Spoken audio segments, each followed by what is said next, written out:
आपको सबको लगता होगा कि मैंने सिगरेट क्यों नहीं जलाई।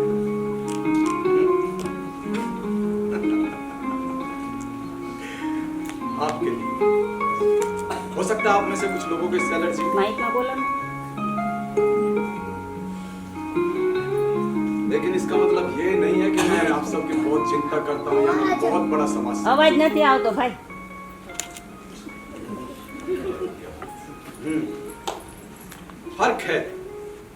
फर्क है जनाब शराब और सिगरेट में। अब देखिए, अगर मैं शराब पीऊंगा तो सिर्फ मैं ही पीऊंगा, लेकिन अगर मैंने सिगरेट पी तो ना चाहते हुए भी आप सबको पीनी पड़ जाएगी। फिलहाल तो मेरा बियर पीने का वक्त हो गया। जॉन माय सन, और कैसा है? मस्त। बियर देना।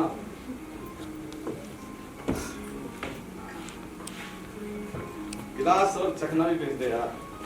रोजी, रोजी मेरा बच्चा।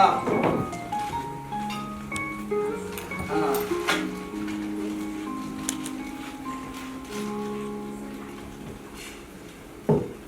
एक यही बार है जो सबसे लेट तक खुलता है यहाँ।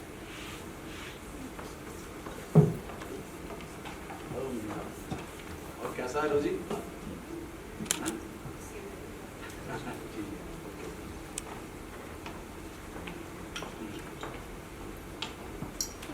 ये भी एक कला है, हाथ से खोलना है।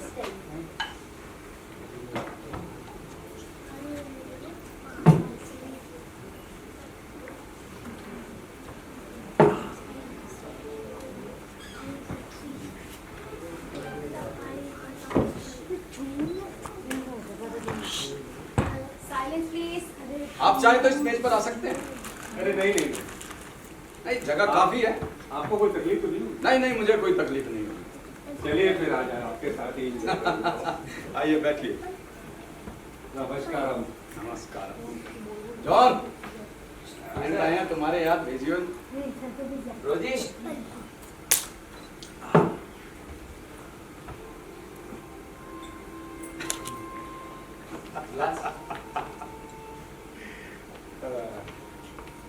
बेशक आप चुप रह सकते हैं, मैं खुद चुप रहना पसंद करता हूँ। रोजी बहुत प्यारी बच्ची है। लीजिए। आदमी चुप रह सकता है और बात कर सकता है एक ही बात में। इसे बहुत कम लोग समझते हैं और मैं वर्षों से करता हूं।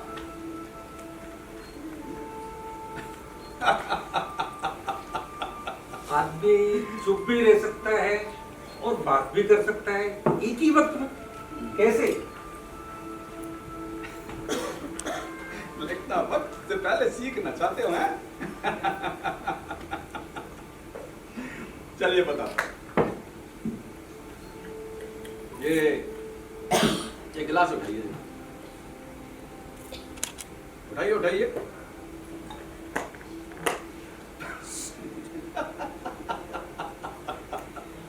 अब देखिए, मैंने आपसे बात भी कर ली और चुप भी रहा। नहीं देना मेरे को आपका गिलास?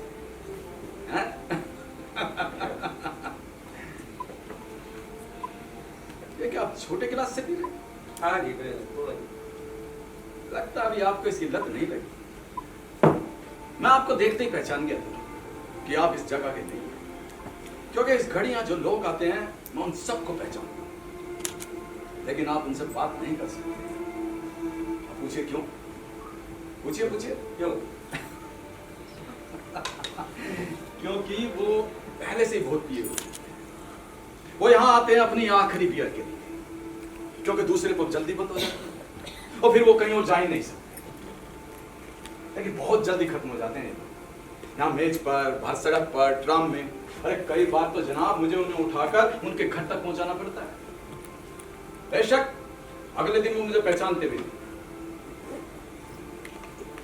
अब ये मेरी ना राइट साइड में मेरे पीछे जो नहीं नहीं सना, ऐसे मत देखिए साहब, ऐसे देखिए जैसे आप उसको नहीं देख रहे।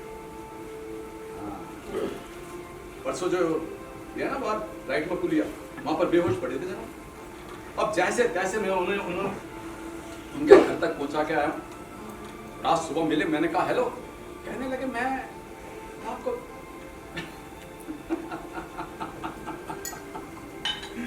छोड़िए। कहीं आप ऐसा तो नहीं सोच रहे कि ये सब मैं आपके लिए भी सोच रहा हूँ? हैं? नहीं नहीं जनाब, मैंने आपको यहाँ पहली बार देखा और आप जो है मुझे सज्जन लगे, इसलिए मैंने आपको सीट ऑफर की। नहीं नहीं घबराइए नहीं जनाब, मैं अपने को आप पर थोपूंगा नहीं। हम दोनों एक साथ बैठकर अपनी अपनी बियर पर अकेले रह सकते हैं। घबराइए नहीं।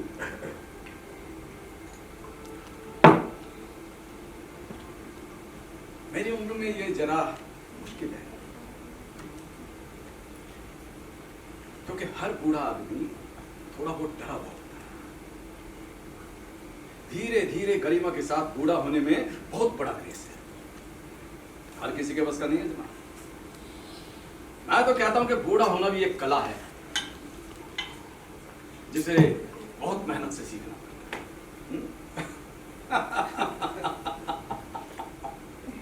वैसे सर आप लगते हो तो नहीं है इतने बूढ़े। आपकी उम्र क्या है? मेरी उम्र जरा अंदाजा लगाइए, देखिए लगाओ। ये कोई 50-52 के लगभग। वैसे आपने मुझे खुद जरूर कर दिया, और इसके लिए मैं एक बियर रोड लूं तो आपको कोई एतराज तो नहीं? नहीं और आप नहीं लेंगे? नहीं मैं थोड़ा देखता हूं। मैं जिद नहीं करूंगा, क्योंकि शराब के मामले में मैं किसी से जिद नहीं करता। जॉन मेरा बच्चा, वन मोर। ये हो गया इसका काम। रोजी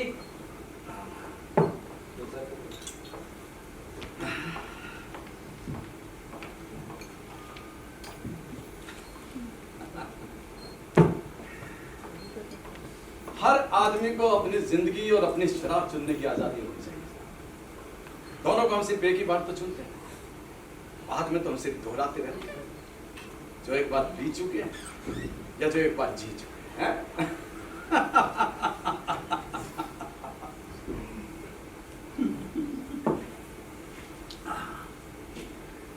आप दूसरी जिंदगी को मानते हो?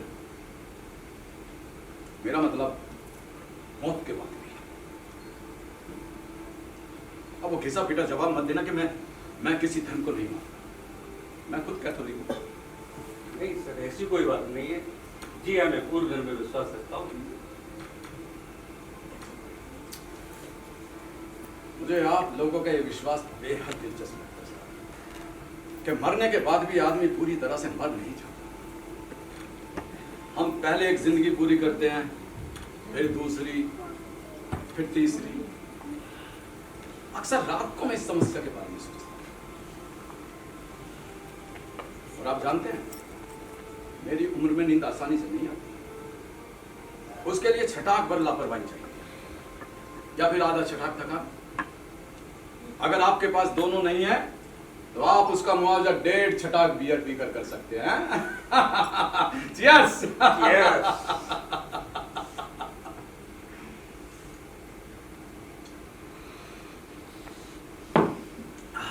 इसलिए मैं रोज आधी रात के वक्त यहां चला आता हूं, पिछले 15 वर्षों से लगातार।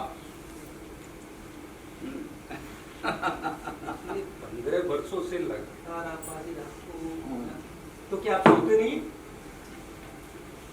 नहीं मैं सोता हूं थोड़ा बहुत, लेकिन रात के 3 बजे मेरी नींद टूट जाती है, और फिर मैं घर में अकेला नहीं रह सकता। रात के 3 बजे बड़ी भयानक घड़ी है साहब, और मैं दावे के साथ कह सकता हूं, देखिए 2 बजे आपको लगेगा कि आप इधर हैं, मतलब रात है, और 4 बजे सुबह होने लगती है। लेकिन 3 बजे आपको लगेगा कि ना आप इधर हैं और ना उधर। इसलिए मैं हमेशा कहता हूं कि मृत्यु आने की अगर कोई घड़ी होनी चाहिए तो यही घड़ी होनी चाहिए। बात पूछूं आपसे? हाँ पूछिए। क्या आप अकेले हैं? नहीं साहब, मैं बिल्कुल अकेला नहीं। आप जानते हैं पेंशन याफ्ता लोगों के अपने शौक होते हैं। मेरे पास एक बिल्ली है जो वर्षों से मेरे साथ है। अब देखिए, मैं यहां बियर पीते हुए आपसे लंबी चौड़ी बातें कर रहा हूं, और वो उधर मेरे इंतजार में दरवाजे पर बैठी।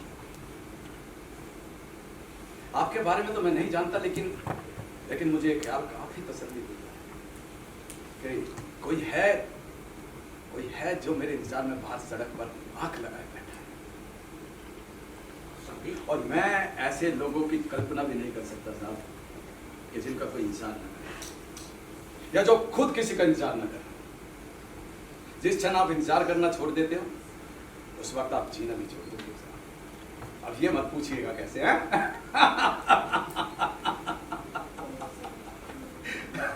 क्या आप विवाहित हैं? नहीं साहब, पहले जो है ना, हाँ विवाहित हूं मैं, लेकिन देखिए साहब, सबसे पहली बात तो ये है, अरे यार खुल गया।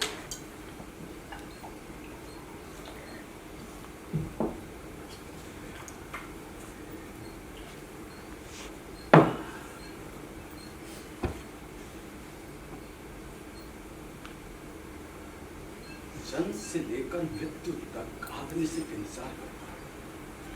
इंतजार कर जिंदगी का, समझ में आया? हाँ? और बिल्ली जो है ना, काफी देर तक सब्र के साथ इंतजार कर सकती है। इस लिहाज से वो बिल्कुल औरतों की तरह है। और सिर्फ इस लिहाज से ही नहीं, औरतों की तरह उसमें अपनी तरफ खींचने और आकर्षित करने की असाधारण ताकत है।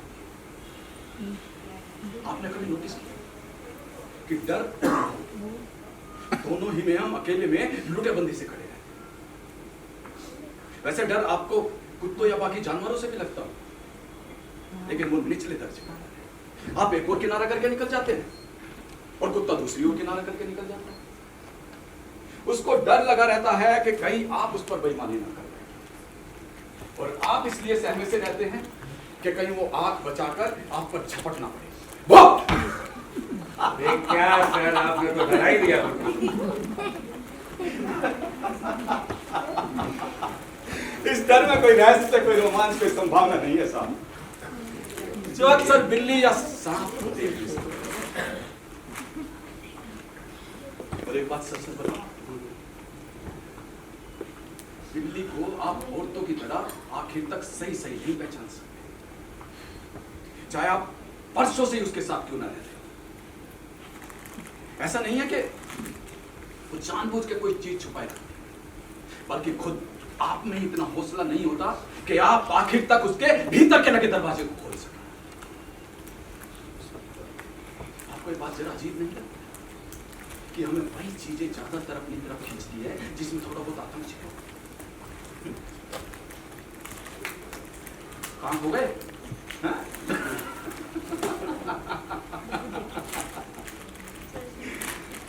जनाब, ये भी खत्म हुई। मैं एक बियर और लूंगा, अगर आप बुरा ना माने तो। हाँ साहब, अभी तो आप 2 बियर पी चुके। नहीं, आप डरिए नहीं, मैं अपने पीने की सीमा जानता हूं। आदमी को जमीन से करीब 1.5 इंच ऊपर उठ जाना चाहिए, उससे ऊपर नहीं, वरना वो और ऊपर उठता जाएगा और फिर उस उड़ान का अंत होगा पुलिस स्टेशन या किसी नाले, जो ज्यादा दिलचस्प नहीं होगा। लेकिन कुछ लोग हैं कि डर के मारे जमीन पे ही पहुंच जाते हैं। ऐसे लोगों का पीना ना पीना बिल्कुल बराबर है। जी हाँ, सही फासला है 1.5 इंच। जॉन, ये देख, मेरा एक गिलास बचा हुआ है लास्ट, ये खत्म हो गई, एक और दे। हाँ,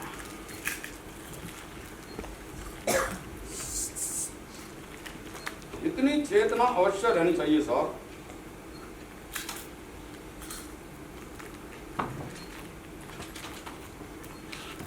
कि आप अपनी चेतना को माचिस की तीली की तरह बुझते हुए देख सकें। तो जब उंगलियों के पास आ जाए तो उसे छोड़ देना चाहिए, उससे पहले नहीं और ना ही बाद में। कब तक पकड़े रहना और कब छोड़ना चाहिए, पीने का रहस्य पहचानना चाहिए। लेकिन मुश्किल ये है कि हम तब तक नहीं समझ पाते जब तक 1.5 इंच से ऊपर नहीं पी जाए, और फिर वो किसी काम का नहीं।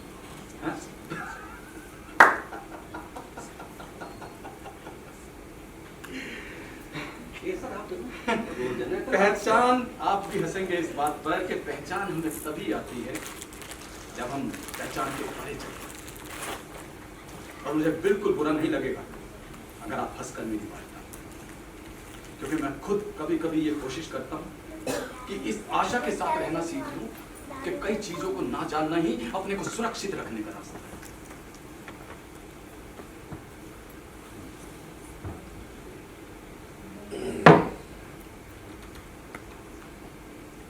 रफ्ता रफ्ता आप इस आशा के साथ रहना सीख लेते, जैसे जैसे आप अपनी पत्नी के साथ रहना सीख लेते, एक ही घर में वर्षों तक।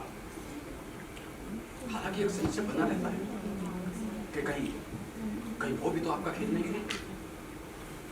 और कभी कभी संशय से छुटकारा पाने के लिए आप दूसरी या तीसरी स्त्री से प्रेम करने लगते हैं। ये निराश होने की शुरुआत है सर, क्योंकि दूसरी स्त्री का अपना रहस्य है और तीसरी का अपना। नहीं समझे? चलिए समझो। देखिए, ये बिल्कुल शतरंज के खेल की तरह है। आप एक चाल चलते हैं जिससे आपके विरोधी के सामने अनंत संभावनाएं खुल जाती हैं। एक खेल में हारने के बाद आप दूसरे खेल में जीतने की आशा करने लगते हैं और ये भूल जाते हैं कि दूसरी बाजी की अपनी संभावना है, पहली बाजी की तरह ही अंतहीन और रहस्यपूर्ण।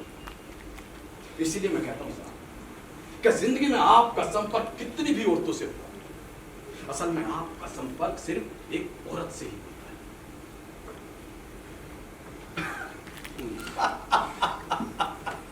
और आप सोचते हैं कि वो अलग अलग है, जबकि होती है कि है। लोग पाग लगे रहते हैं, कभी दूसरी के साथ, कभी तीसरी के साथ।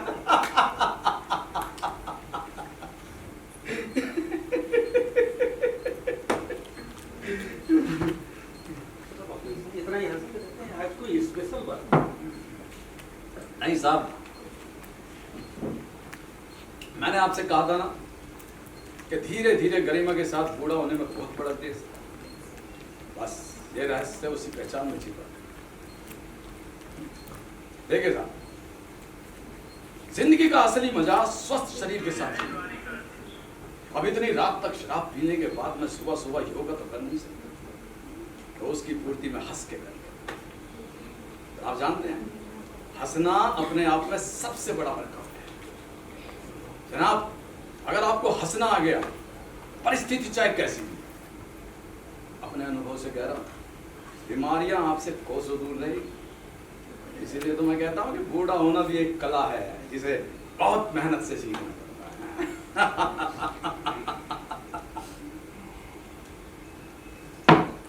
अब आप ये सोच रहे होंगे, क्या मैं घर में बिल्कुल अकेला रहता हूं, है ना? नहीं जनाब, अगर मैं घर में बिल्कुल अकेला रहता हूं अगर आप मेरी बिल्ली को छोड़ देते हो। शादी नहीं किया आपने? नहीं, मैं विवाहित हूं साहब, लेकिन मेरी पत्नी अब जीवित नहीं है। ये मेरा अनुमान है। अनुमान? हाँ, अनुमान मैं इसलिए कह रहा हूं क्योंकि मैंने उसे मरते हुए नहीं देखा। और जब आपने किसी को मरते हुए नहीं देखा, उसे अपने हाथों से दफनाया नहीं, तो आप सिर्फ अनुमान लगा सकते हैं कि वो जीवित नहीं है। जरा सोचिए, अगर आपने अपने किसी परिचित को मरते हुए नहीं देखा, तो क्या एक धुंधली सी आशा नहीं बनी रही कि वो अभी जीवित है? आप दरवाजा खोलेंगे और वो रसोई से भागकर तौलिए से हाथ पोंछती हुई आपके सामने खड़ी है। आगे मिल लो, अरे नमस्ते कीजिए भाभी आपकी, है? दोस्त है, आज ही बना है, बड़ा ही दिलचस्प। क्या बनाया? मच्छी। वाह, कैसे पता चल जाता है तुम्हें कि आज मेरा यही खाने का मन था? मच्छी बनाइए, खाएंगे ना आप? हाँ खाएंगे। तो तुम एक काम करो, तुम जाकर खाना लगाओ, तब तक हम हाथ मुंह धो के आते हैं। और सुनो, वो पुदीने की चटनी बनाई है ना? हाँ, मजा आ जाएगा।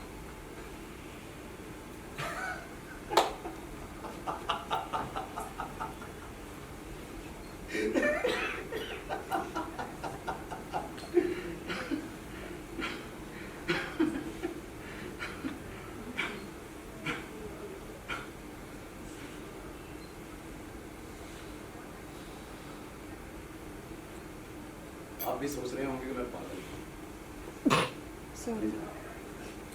कभी पुरानी यादें जीकर देखिए, अच्छा लगेगा।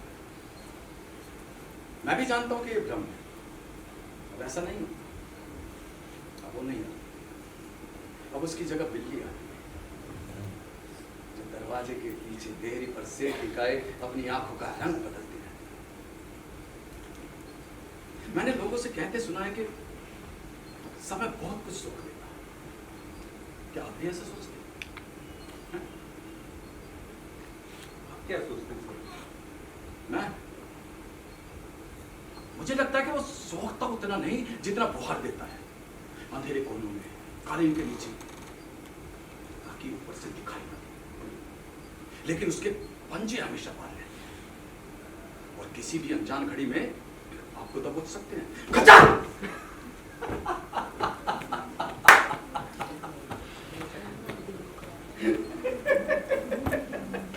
डर गए? अच्छा साहब, एक बात बताइए, स्त्री और पुरुष के कितने सारे रिलेशन हैं? देखिए, सबसे पहले नंबर आता है माँ और बेटे का। क्या माइंड ब्लोइंग रिलेशन है। अरे क्या कुछ नहीं कर जाती माँ अपने बच्चे के लिए। बच्चा भी अगर लायक है तो वो भी बहुत कुछ कर सकता है। फिर हुआ भतीजे, क्या रिस्पेक्ट। फिर भाई बहन का नोक झोंक रहती है, लेकिन वक्त आने पर दोनों एक दूसरे के लिए जान देने के लिए तैयार होते हैं। दोस्ती का क्या सुकून भरा रिश्ता, मोहब्बत का जन्नत, दोनों एक दूसरे के लिए लुटने को तैयार। लेकिन ये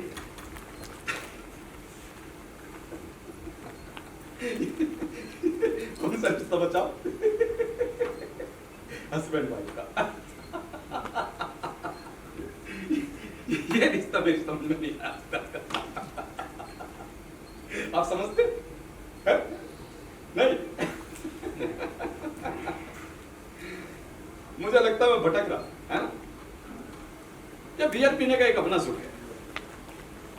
आदमी रास्ते से भटक जाता है और चक्कर लगाता रहता है कि दायरे के इर्द गिर्द round and round and round.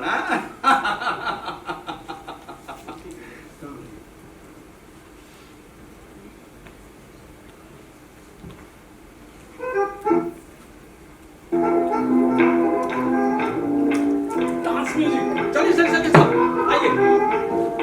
अरे जिंदगी बड़ी हसीन है, इसको हाथ पकड़ कर लोग उठाना चाहिए।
जनाब, अगर जिंदगी का असली मजा लेना है,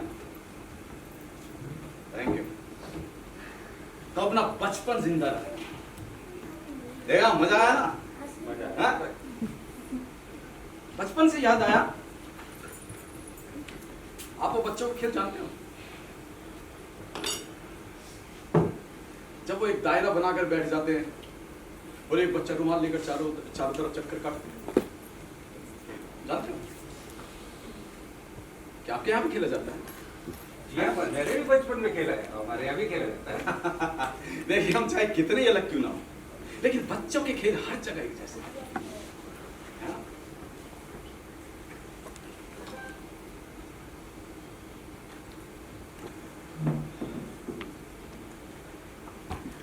उन दिनों हम सबकी भी कुछ ऐसी हालत थी। हम में से कोई नहीं जानता था कि वो कब अचानक किसके पीछे अपना फंदा छूट जाएगा। और हम में से हर एक आदमी बार बार पीछे मुड़कर देख लेता था कि कहीं वो उसके पीछे तो नहीं है। जी हाँ, उन दिनों यहाँ जर्मन आए हुए थे। आप तो बहुत छोटे होंगे, मेरी भी उम्र कोई ज्यादा नहीं थी। हालांकि लड़ाई के कारण मुझे सुबह से शाम तक काम में जुटना पड़ता था और मैं भी जवान लहर की तरह डटा रहता। एक उम्र होती है साहब, जब आदमी एक औसत सुख के दायरे में रहना सीखता है। उससे परे देखने की फुर्सत उसके पास नहीं।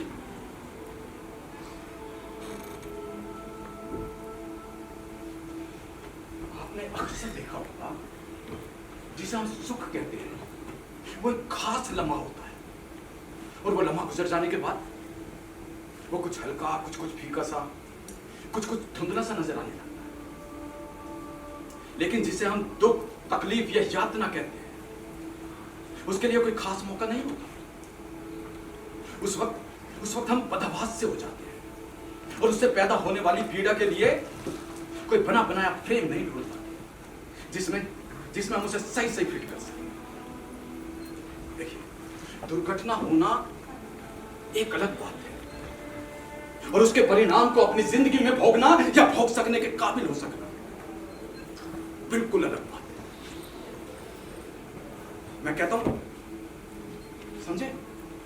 नहीं समझ में? नहीं अच्छा, मान लो अगर आपने अपनी पत्नी को कष्ट भोगते हुए देखा है और आप बार बार उसकी जगह अपने को रखकर उतने ही कष्ट की कल्पना करें जितनी तुम्हारी पत्नी ने भोगी, वो कुछ अलग होगी या कुछ कम या कुछ ज्यादा, बिल्कुल वैसी नहीं होगी जैसी तुम्हारी पत्नी ने भोगी, है ना? आपने अपनी पत्नी यातना भोगते हुए देखा था? नहीं साहब, मैं जब घर पहुंचा तो वो उसे ले जा चुकी थी। 7 बरस की वैवाहिक जिंदगी में पहली बार मैं खाली घर में घुसा। बिल्ली नहीं थी उन दिनों मेरे पास, उसे तो मैंने काफी वर्षों बाद पालना शुरू किया। लेकिन दूसरे घरों के पड़ोसी जरूर मुझे खिड़कियों से झांक कर देख रहे और ये स्वाभाविक भी था।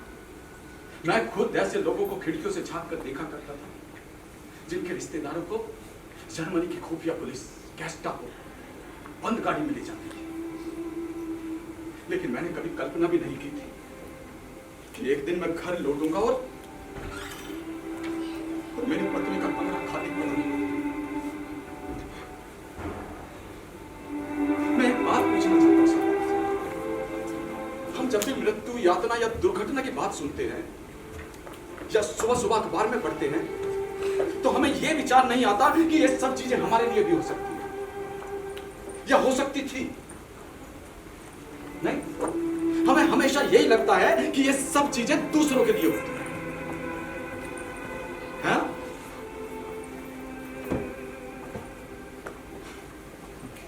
आपका गिलास खाली हो गया जनाब, मैं कहता हूँ एक बियर और ले लीजिए। एक बियर और ले लीजिए। हाँ, मुझे खुशी होगी। जॉन, करके दिए एक बियर और।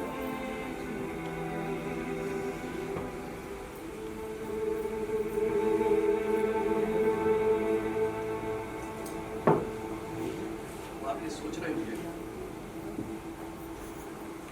क्यों लेकर गए थे आपकी पत्नी को? शुरू में मैं खुद कुछ नहीं समझ सका।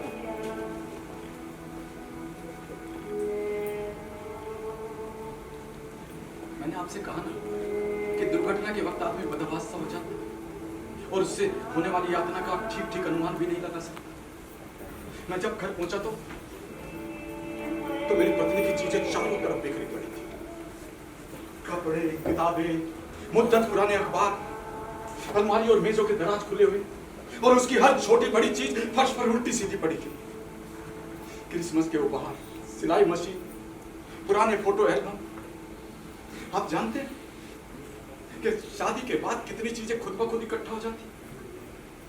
और ऐसा लगता था जैसे उन्होंने हर चीज को उलट पुलट कर देखा था, कोने कोने की तलाशी ली थी। ऐसी कोई चीज नहीं थी जो उनके हाथों से बची रह गई। उस रात मैं अकेला अपने कमरे में बैठा था।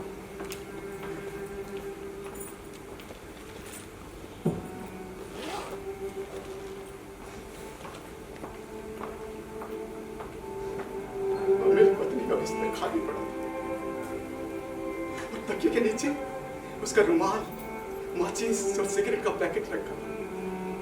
सोने से पहले वो रोज एक सिगरेट पिया करती थी। शुरू में मुझे उसकी ये आदत अखरती थी, लेकिन बाद में मैं उसका आदी हो गया। और वहीं सिरहाने के पास तिपाई पर उसकी किताब रखी थी, जो सोने से पहले जो उन दिनों वो पढ़ा करती थी। और पिछली रात जो पन्ना उसने पढ़कर छोड़ दिया था, निशान के लिए अपने क्लिप से दबा दिया और क्लिप में उसके बालों की गंध चढ़ी थी। उस रात मैं अकेला अपने कमरे में अपनी पत्नी की चीजों के बीच बैठा था और मेरी कुछ समझ में नहीं आ रहा था कि वो उसे पकड़ कर क्यों ले गए।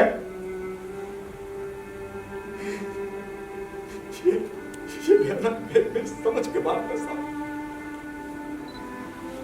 आखिर मेरी पत्नी ही क्यों?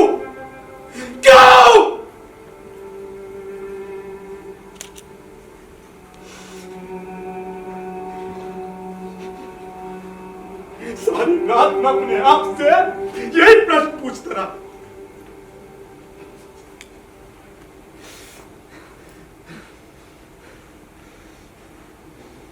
क्या हुआ?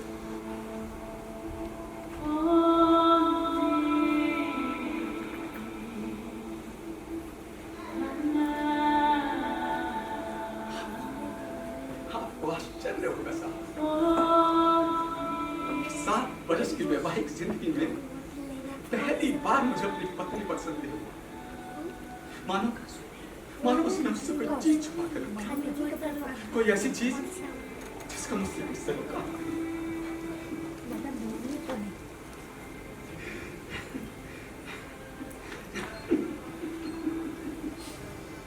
उस रात से पहले तक मैं और मेरी पत्नी एक ही कमरे में सोते थे, प्रेम करते थे और उसी कमरे में कुछ ऐसी चीजें थी जो उसका रहस्य था, जिसमें मेरा कोई साझा नहीं था।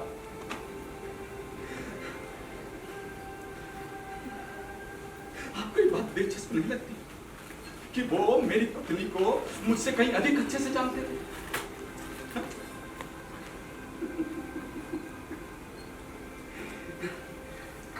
फिर आगे एक पैक और ले लूंगा साहब, नहीं तो कुछ देर में बंद कर देंगे और फिर वैसे इतनी जल्दी भी नहीं करेंगे। पीने का मजा इत्मीनान से पीने में साहब। हमारी भाषा में कहावत है कि हमें जी भर कर पीना चाहिए, क्योंकि 100 बरस बाद हम इस दुनिया में नहीं होते। 100 बरस काफी लंबा अर्सा है ना जी? आपका क्या लगता है, क्या हम में से कोई 100 बरस देख पाएगा? मुझे तो शक, आदमी जीता है, खाता है, पीता और एक दिन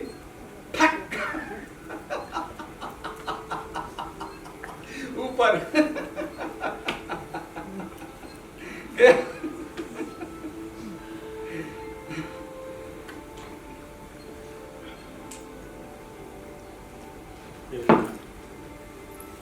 उस रात में अपने घर में कमरे से दूसरे कमरे में चक्कर लगा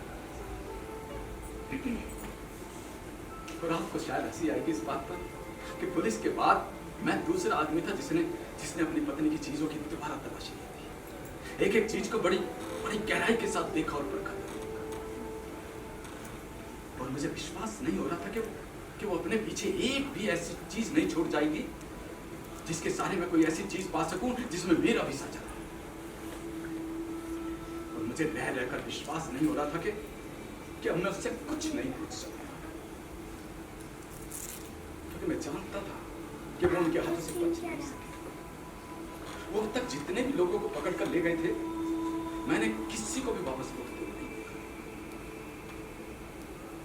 उस रात मुझे इस बात ने इतना भयभीत नहीं किया कि मृत्यु उसके बहुत नजदीक है, जितना इस बात ने कि अब मैं उसके बारे में पूरा सत्य नहीं जान सकता।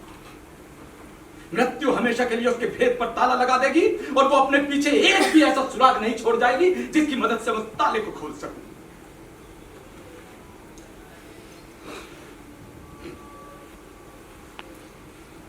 फिर आगे क्या हुआ? हाँ।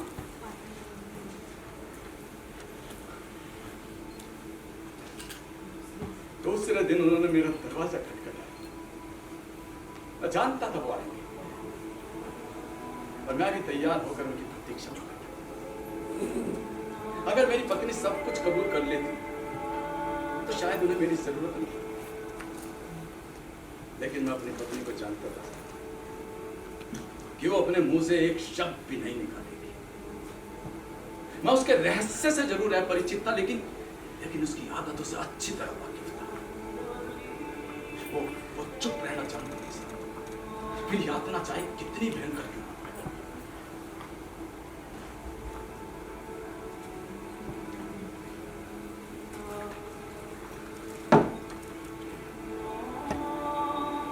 उन्होंने जो पहला सवाल किया वो बिल्कुल साफ, क्या मैं श्रीमती जी का पति? उनके बस इस सवाल का जवाब मैं हाँ में दूंगा। बाकी सवाल मेरी समझ के बाहर है।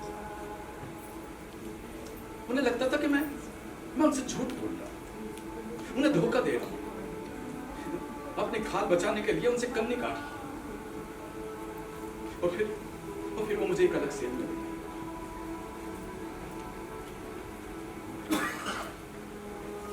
और 22 सवाल, हफ्ते भर तक 22 सवाल अलग अलग ढंग से मुझसे पूछते थे। बोलो, क्या जानते हो तुम अपनी पत्नी के बारे में? मैं कुछ नहीं जानता साहब, मुझे कुछ नहीं मालूम। नहीं, झूठ बोलते हो तुम भी अपनी पत्नी के साथ मिले हो? नहीं, मैं कितनी बार कहूं, मैं कुछ नहीं जानता साहब। नहीं, बताओ कौन है वो व्यक्ति जिसको जो तुम्हारी पत्नी को पंपलेट देता? बोलो। अरे नहीं साहब, मैं कुछ नहीं जानता। कितनी बार कहोगे? मुझे नहीं मालूम, मुझे नहीं मालूम, मुझे नहीं मालूम।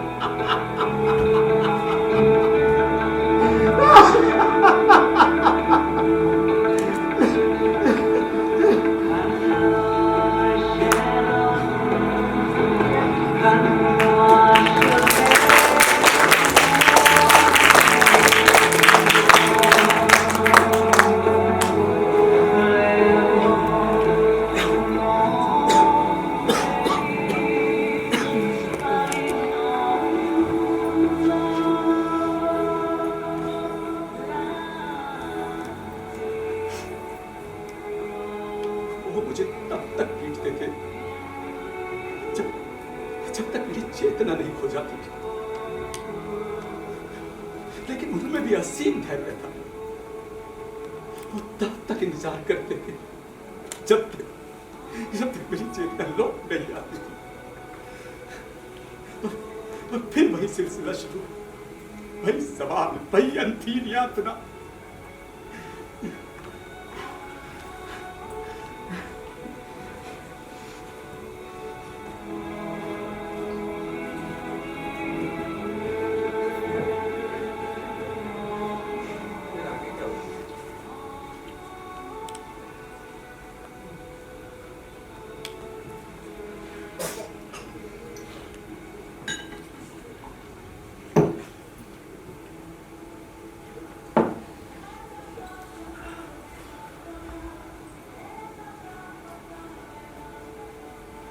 मैंने कभी कल्पना भी नहीं की थी कि रोजमर्रा की दैनिक जिंदगी के साथ साथ एक दूसरी भी जिंदगी जी रही थी।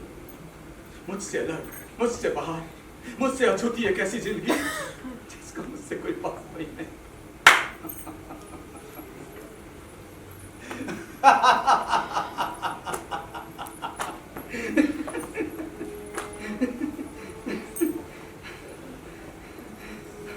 आपको ये बात हास्यास्पद सी नहीं लगती कि अगर वो मेरी पत्नी को नहीं पकड़ते तो मैं सारी जिंदगी यही समझता रहता कि मेरी पत्नी वही है जिसे मैं जानता।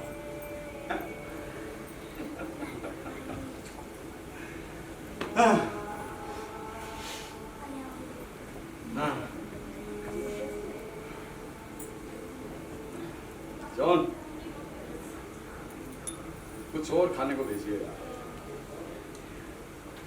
आप जानते हो लड़ाई के अंतिम दिन और गैस्टापो अब निष्कार को जल्दी हाथ से नहीं जाने देते।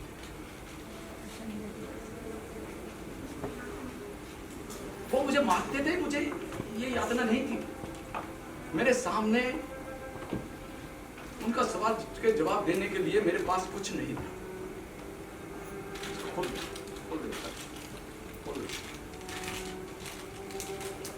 वो मुझे तब तक मारते थे जब तक मैं बेहोश नहीं होता या खुद तक नहीं जाते। वो यातना के उन क्षणों को भोगते हुए मैं सिर्फ एक ही बात सोचता था कि काश मैं एक बार अपनी पत्नी से मिलूं, उससे पूछूं कि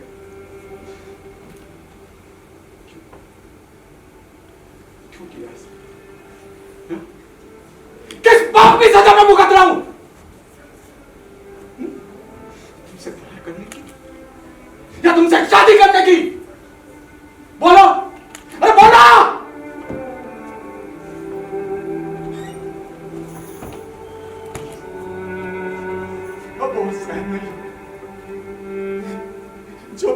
जो भी पूछना चाहते बता दे इनको। बहुत सहने का, बहुत मानते मुझे। बहुत सहने बता दे। कौन है वो व्यक्ति जो तुम्हें अपने बता दे इनको। प्लीज, अरे बोलती क्यों नहीं? क्या हुआ है? बोलो, बोलो।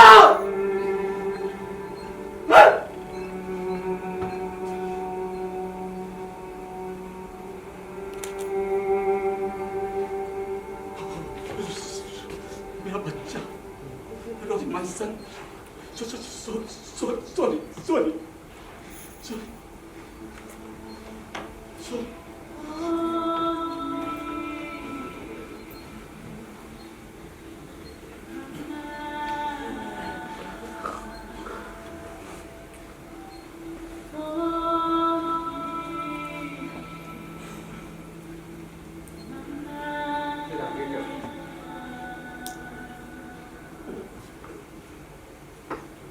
मैं आज तक भी इस बात का निर्णय नहीं ले सका कि अगर मुझे मेरी पत्नी का भेद मालूम तो क्या मैं चुप रहने का हौसला बटोर सकता हूं? क्या सोचिए, मेरी यातना कितनी अधिक बढ़ जाती अगर मेरे सामने कबूल करने का रास्ता खुला होता। मजबूरी में आप बड़ी से बड़ी यातना सहन कर सकते हैं, लेकिन अगर आपको मालूम हो कि किसी भी क्षण आप उस यातना से छुटकारा पा सकते हैं, चाहे उसके लिए आपको अपने पिता या अपने भाई या अपनी पत्नी के साथ ही विश्वासघात क्यों न करना पड़े, तो क्या यातना की एक सीमा के बाद आपको रास्ता नहीं चल पाएगा? बोलिए। इसके बारे में कुछ भी कहना है? सही कह रहे हैं। इसके बारे में कुछ भी कहना असंभव है।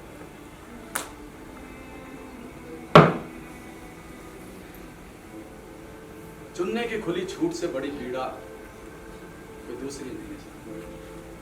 इससे बड़ी भ्रांति कोई है ही नहीं। अच्छा, मुझे लगता है कि यातना की इस पीड़ा से बचाने के लिए ही शायद मेरी पत्नी ने मुझे अपना रहस्य नहीं दिया, है ना? क्या बोलिए, सही कह रहा हूं? यही बात है। और उसके बाद मैंने अपनी पत्नी को फिर दोबारा कभी नहीं देखा। एक दोपहर को जब मैं काम से लौट रहा था तो मेरी निगाह उस पोस्टर पर पड़ी। वो पोस्टर शहर की दीवारों पर हर तीसरे चौथे दिन चिपका दिए जाते थे, जिन्हें पिछली रात गोलियों से मार दिया गया था। और जब जब मेरी निगाह मेरी पत्नी के नाम पर पड़ी तो मुझे लगा, कुछ क्षणों तक मुझे विचित्र सा लगता रहा कि छोटे से नाम के पीछे क्या मेरी पत्नी का चेहरा हो सकता है? मैंने आपसे कहा ना कि जब तक आप किसी को मरते हुए ना देख लें तो एक आपसे अनुमान लगा सकते हैं कि वो जीवित नहीं है ना, क्योंकि आप दरवाजा खोलेंगे और रसोई से भागकर तौलिए से हाथ देखिए मैं अपनी बातें दोहराने लगा था। बियर पीने का एक अवना सुख है, आदमी रास्ते से भटक जाता है, चक्कर लगाता रहता है कि दायरे के round and round and round है।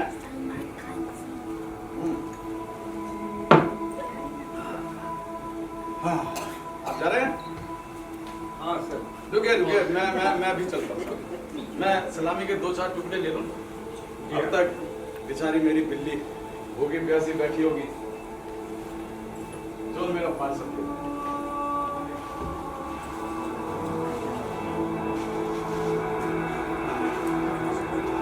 ठीक है साहब, फिर मिलते हैं।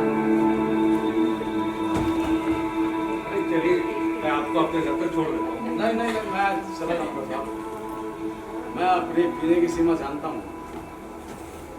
डेढ़ इंच हो। अच्छा लगा आपसे मिलकर। हाँ?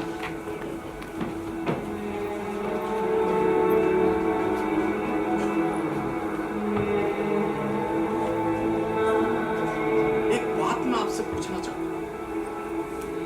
मुझे कभी कभी लगता है कि मेरी जिंदगी बचाने के लिए ही मेरी पत्नी ने मुझे अपना रहस्य नहीं बताया। जरा सोचिए, अगर मुझे मेरी पत्नी का रहस्य मालूम होता, वो पुलिस के सामने मैं कबूल कर लेता, तो वो तो यही समझते ना कि मैं भी अपनी पत्नी के साथ मिला हूं। तो फिर वो मुझे भी, तो फिर मैं आज आपके सामने बैठा नहीं। क्या इसीलिए मुझे नहीं बताया उसने कुछ? क्या सच में इतना प्यार करती थी मुझसे? है?